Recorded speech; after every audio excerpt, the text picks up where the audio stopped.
Hey everybody, I'm Stuckey, and joining me today is Collin Wilson, and we're here to give you our favorite bets for the Week 5 Saturday college football slate. We'll also build a same game parlay on FanDuel for the Stanford-Oregon game if you're into some Pac-12 after dark action, and then we'll close things out with our Saturday prime time parlay.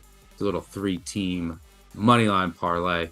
Collin, why don't you kick things off? Yeah, I'm going to go with Clemson. You can take -6, -7 to beat NC State. Yes, the hurricane is coming through. There could be some weather, sloppy track, wet field. That goes to the team that has the better tackling and the better ball protection, and that would be Clemson. NC State's had problems in the havoc allowed department, having turnovers, especially through their running game, which has been non-existent. But more importantly, on defense, they are 111th in tackle grading. That is just not going to get it done, especially when there's wet conditions. And DJ Uiagalelei is not getting enough love for what he has been doing.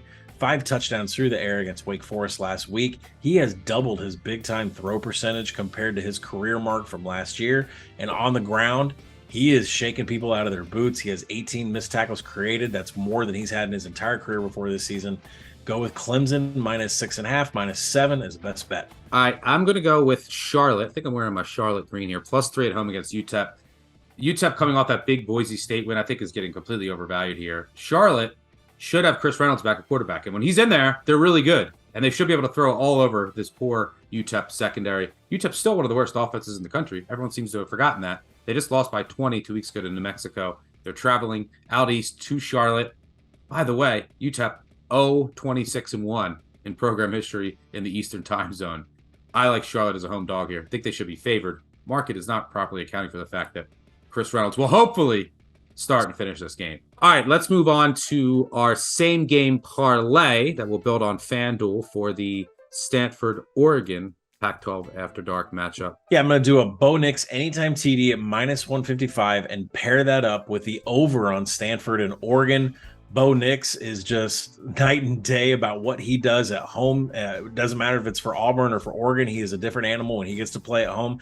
And this Stanford team right now is one of the worst teams in the country from a turnover margin perspective. And they're just not playing any defense whatsoever outside the top 100 in coverage. They're not getting any havoc. No pressure is going to happen on Bo Nix whatsoever. They're severely struggling against the rush and against the pass, allowing teams to score at will. And Bo Nix is going to be one of those.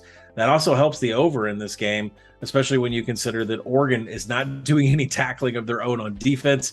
Expect a lot of points here. Yep. Don't disagree there. And I'm gonna throw in Stanford +17. Maybe we get a backdoor Tanner McCabe.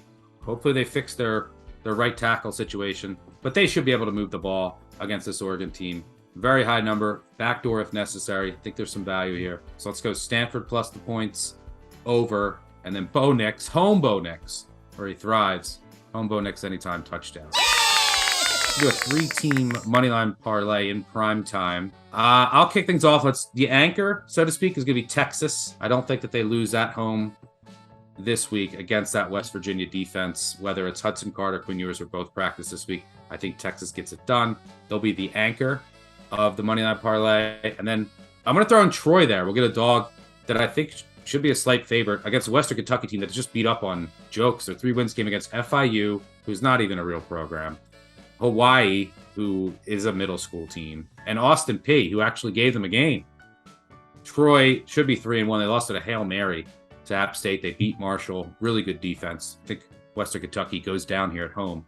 By the way, Sun Belt teams at home in conference, 44% against the spread over the past 20 years. Road teams, obviously 56%. Home field advantage in the Sun Belt might be a bit overrated. Yeah, I'm going to pivot over to the Mountain West. We're going to take San Jose State on the money line to beat Wyoming. There's a crude misperception about both of these teams. If you look in the box score, San Jose State gave Auburn a game, almost matched them yard for yard, covered the number easily, just 1 possession loss there. In the meantime, Wyoming, a little bit of fool's gold with their win against Tulsa, and especially against Air Force, who is missing 5 key players in that game. Wyoming is terrible on defense. They're dead last in tackle grading. They're 123rd in pass rush, and that's not going to be able to affect Siobhan Cordero, a quarterback for San Jose State. There's a reason why this thing is steamed this week on the Spartans. San Jose State is going to get this win for us. Take them on the money line. I agree. All right, today you have it. San Jose State, Texas, and Troy. Good luck out there. And if you don't feel like writing any of these down, you can go to the college football section on the FanDuel app and click on Action. Make sure you subscribe to the Action Network YouTube channel for these picks in the future and lots more actionable betting content. Thanks for tuning in and good luck.